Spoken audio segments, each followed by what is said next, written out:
नमस्कार, मैं advocate Vishnudhari Singh legal channel में आप सभी दर्शकों का स्वागत करता हूं। दोस्तों, जैसा कि आप जानते हैं, प्रत्येक रविवार को मेरा क्वेश्चन आंसर सीरीज होता है। अब आपके हाथ में 16वां एपिसोड क्वेश्चन आंसर सीरीज का प्रस्तुत कर रहा हूं। दोस्तों, हमारा सारा वीडियो इंस्टाग्राम और फेसबुक पर भी अपलोड होता रहता है, जिसका लिंक हमारे डिस्क्रिप्शन बॉक्स में दिया हुआ है। अगर आप चाहें तो डिस्क्रिप्शन बॉक्स में दिए गए लिंक पर क्लिक करके आप फेसबुक और इंस्टाग्राम पर भी हमारा वीडियो देख सकते हैं। दोस्तों, तो आइए बिना समय गंवाए हम एक एक प्रश्नों का उत्तर देने की प्रयास करें। पहला प्रश्न है महेश सिंह का। इन्होंने कहा कि एक व्यक्ति ने मुझे पहले रजिस्ट्री कर दिया अपने ज़मीन का, कुछ दिन के बाद वही व्यक्ति ने एक दूसरे व्यक्ति को रजिस्ट्री कर दिया। अब विक्रेता जो ज़मीन बेचा था वह स्वर्गवास कर गया और जो दूसरा व्यक्ति ज़मीन खरीदा था वो उस ज़मीन पर मकान बना लिया। अब मैं क्या करूं? मुझे उत्तर में कहना है महेश सिंह जी, रजिस्ट्री अगर एक ही व्यक्ति एक ही ज़मीन का 2 बार कर देता है तो जो पहला रजिस्ट्री होता है वही मान्य होता है। दूसरा रजिस्ट्री वाले जो ज़मीन खरीद करके मकान बना लिए हैं उनका वह ज़मीन नहीं है। पहले रजिस्ट्री वाले को मेरा सलाह है कि वह सिविल कोर्ट में जा कर के टाइटल सूट का पिटीशन फाइल करें, टाइटल सूट का प्लेंट फाइल करें, उसमें ये प्रार्थना करें न्यायालय से कि पहली रजिस्ट्री हमारी है और दूसरी रजिस्ट्री में जो करवाया वो बलपूर्वक कब्जा करके ज़मीन पर मकान बना लिया है। ऐसी परिस्थिति में न्याय की सारी प्रक्रियाओं से गुजरने के बाद माननीय न्यायाधीश महोदय जो पहले रजिस्ट्री होल्डर हैं, जो प्रथम रजिस्ट्री लेने वाले हैं, जो प्रथम रजिस्ट्री से खरीदने वाले हैं, उनके पक्ष में जजमेंट सुनाएंगे और बाद में चल के उन्हें मकान खाली करके जो दूसरे रजिस्ट्री वो होल्डर हैं उन्हें उस ज़मीन पर से भाग जाना होगा और ज़मीन पहले रजिस्ट्री वाले की हो जाएगी। अगला प्रश्न है उमेश सिंह जी का। इन्होंने अपने प्रश्न में कहा कि मेरे दादाजी 2 भाई थे, उनके पिताजी के पास 45 बीघा ज़मीन था जो 1931 में उनके नाम पर अलॉट हुआ था, लेकिन बाद में चल के 1940 में उसमें से 35 बीघा ज़मीन दूसरे के आदमी के नाम पर चढ़ गया। अब ऐसी परिस्थिति में मैं क्या करूं? क्या वह ज़मीन हमें वापस मिल सकती है जो 35 बीघा ज़मीन दूसरे के नाम पर चढ़ गया है? उमेश सिंह जी, मुझे उत्तर में कहना है अब आप लिमिटेशन एक्ट से बार्ड कर दिए गए हैं, रोक दिए गए हैं। आपका जैसे ही ज़मीन दूसरे आदमी के नाम पर चढ़ा था 1940 में, वैसे ही आपको सिविल कोर्ट में जाकर के मुकदमा करना चाहिए था कि यह ज़मीन हमारे नाम पर पट्टा हुआ है, यह ज़मीन दूसरे के नाम पर कैसे चढ़ गया। लेकिन आप 12 साल तक का समय गुजार दिए। ऐसी परिस्थिति में इंडियन लिमिटेशन एक्ट का सेक्शन 27 और आर्टिकल 65 के अनुसार अब आपका केस टाइम बार्ड हो गया। अब आप मुकदमा नहीं कर सकते और अगर आप न्यायालय में मुकदमा करेंगे भी तो टाइम बार्ड के आधार पर उसे खारिज कर दिया जाएगा। अगला प्रश्न है सदानंद सिंह जी का। उन्होंने अपने प्रश्न में कहा एक व्यक्ति ने अपनी ज़मीन को बी और सी के हाथ से बेच दिया, लेकिन बी ने सभी ज़मीन को डी के हाथ से बेच दिया, डी ने भी अपने पूरे ज़मीन को ई के हाथ से बेच दिया। अब ई वर्तमान में अभी उस ज़मीन पर कब्जे में है, तो मैं क्या करूं? अब वह सी जिसे आधा ज़मीन लिखा गया था बी के साथ, अब वह क्या करेगा? सदानंद सिंह जी, ए ने बी और सी को आधा आधा ज़मीन बेचा, यानी बी और सी दोनों आधे आधे ज़मीन के मालिक हैं।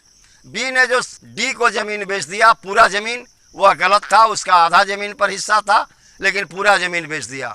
डी ने भी ई को बेच दिया जो वर्तमान में अभी कब्जे में है। आप जो सी हैं वो न्यायालय में जाएं और न्यायालय में जाने के बाद टाइटल सूट फाइल करें, टाइटल डिक्लेरेशन सूट, कि इस ज़मीन में सी का भी आधा हिस्सा था, चूँकि ए से बी और सी दोनों मिलकर के आधा आधा ज़मीन कर दे। वैसी परिस्थिति में बी को पूरा ज़मीन बेचने का कोई अधिकार नहीं है, यानी बी ने जो डी के हाथ से पूरा ज़मीन बेचा और डी ने जो ई के हाथ से पूरा ज़मीन बेचा वह अवैध है, वह कानूनी रूप से गलत है। ऐसी परिस्थिति में डी और ई का रजिस्ट्री कैंसिल करते हुए इसके आधे ज़मीन पर मेरा टाइटल डिक्लेयर किया जाए। न्याय निर्धारण के बाद माननीय न्यायाधीश महोदय सी के पक्ष में आधे ज़मीन का डिग्री पारित कर देंगे और पुनः आधा ज़मीन सी को वापस मिल जाएगा। अब अगला प्रश्न है कुमारी मोनिका जी का। कुमारी मोनिका जी ने कहा कि मैंने 2013 में एक प्लॉट खरीदा था, लेकिन दूसरे आदमी ने उस पर बलपूर्वक कब्जा कर लिया। अब मैं क्या करूं? मुझे उत्तर में कहना है मोनिका जी, आप सिविल कोर्ट में जाएं, स्पेसिफिक रिलीफ एक्ट की धारा 6 के अंतर्गत में पोजेशन रिकवरी सूट का मुकदमा दाखिल करें उस व्यक्ति के विरुद्ध जो व्यक्ति आपकी ज़मीन को बलपूर्वक कब्जा कर लिया है। न्याय निर्धारण के बाद, न्याय की सारी प्रक्रियाओं से गुजर जाने के बाद न्यायाधीश महोदय आपके पक्ष में कब्जा वापस करने का आदेश दे देंगे। यानी आपका पोजीशन रिकवर हो जाएगा। अगला प्रश्न है रमन कुमार जी का। इन्होंने कहा कि एक 8 साल पुराना चेक है, क्या वो अब क्लियर हो सकता है, जबकि चेक जारी करने वाला अकाउंट भी बंद हो चुका है। रमन कुमार सिंह जी, किसी भी चेक का वैल्यूएशन टाइम या वैलिडिटी 6 माह है। अब इसमें 8 साल का समय बीत गया, अब चेक क्लियर होने का कोई चांस नहीं है। अब चेक 0 हो गया, उसका कोई महत्व नहीं रहा, उसकी वैलिडिटी समाप्त हो गई। अगला प्रश्न है लालचंद लोढ़ा जी का। इन्होंने कहा मैंने एक ज़मीन खरीदा, उस पर घर बनाया, उस घर से निकलने का जो रास्ता था वो दूसरे के ज़मीन में होकर जाता था। मैं बहुत दिन तक उस ज़मीन से आया गया, उसी रास्ते से आया गया, लेकिन अब दूसरा ज़मीन वाला जिसके ज़मीन में रास्ता था, अब वह रास्ता बंद कर रहा है, मैं क्या करूं?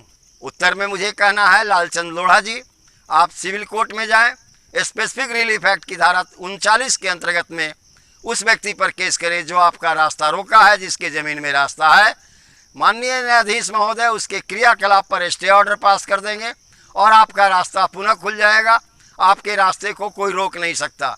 किसी भी ज़मीन में अगर आप घर बनाकर पहले से जा आ रहे हैं रास्ता के रूप में, तो वो रास्ता दूसरा व्यक्ति जिसका ज़मीन है वह बंद नहीं कर सकता। अगर उसे मुआवजा की ज़रूरत है, वह सरकार से मांग करे और सरकार उसे मुआवजा दे देगी। अगला प्रश्न है जॉन मुर्मू साहब का। इन्होंने अपने प्रश्न में कहा कि मेरे ससुर 2 भाई थे, बड़े भाई के बेटी के साथ हमारी शादी हुई। मैं घर जमाई के रूप में अपने ससुर के घर में रह रहा हूँ। मेरे छोटे ससुर निसंतान स्वर्गवास कर गए। अब गांव के कुछ अन्य व्यक्ति हमारे छोटे ससुर की ज़मीन पर कब्जा कर रहे हैं और कह रहे हैं कि अब इसमें तुम्हारा कोई हिस्सा नहीं है। अब मैं क्या करूं? क्या मुझे छोटे ससुर का ज़मीन मिल सकता है? जॉन मुर्मू साहब, हिंदू लॉ के अनुसार अगर कोई व्यक्ति निसंतान मर जाता है तो उसके नियरेस्ट रिलेटिव को, उसके नियरेस्ट ब्लड को, उसके नियरेस्ट एग्नेट को यानी भाई को, भतीजा को उसका हिस्सा मिल जाता है। चूँकि आपके छोटे ससुर निसंतान मर गए थे, वैसी परिस्थिति में उनका हिस्सा आपके बड़े ससुर के बेटी में वेस्ट हो जाएगा। आपके बड़े ससुर का बेटी सिविल कोर्ट में जा करके टाइटल पोजीशन रिकवरी का केस करें उन व्यक्तियों के विरुद्ध जिन लोगों ने आपके ज़मीन पर कब्जा कर लिया है। न्याय निर्धारण के बाद न्यायाधीश महोदय आपके बड़े ससुर के बेटी के पक्ष में न्याय निर्धारण करेंगे, उस ज़मीन का टाइटल एंड पोजीशन डिक्लेयर कर देंगे। उसके बाद वह ज़मीन आपकी पत्नी यानी बड़े ससुर की बेटी के नाम पर हो जाएगी। दोस्तों, यहीं पर मेरा क्वेश्चन आंसर सीरीज समाप्त हुआ। मैंने कुछ प्रश्नों का उत्तर दिया है, कुछ जो और प्रश्न बचे हैं उसका उत्तर मैंने कमेंट बॉक्स में लिख दिया है। आप कमेंट बॉक्स को भी कृपया देखा करें, आपके प्रश्नों का उत्तर वहाँ मिल जाएगा। धन्यवाद दोस्तों, नमस्कार। विशेष अगले वीडियो में अगर आपको मेरा यह वीडियो पसंद आया तो आप इसे लाइक करें, सब्सक्राइब करें, अपने दोस्त यार लोगों को शेयर करें, संबंधियों को शेयर करें, ताकि इस तरह के प्रश्नों का अगर समाधान उन्हें चाहिए या इन तरह के समस्याओं से वो घिरे हुए हैं जिस तरह के प्रश्नों का उत्तर मैंने दिया, तो मेरे उत्तर के अनुसार कानूनी रूप से वह अपना उपाय या वह अपना निदान न्यायालय में जाकर प्राप्त कर सकते हैं। धन्यवाद।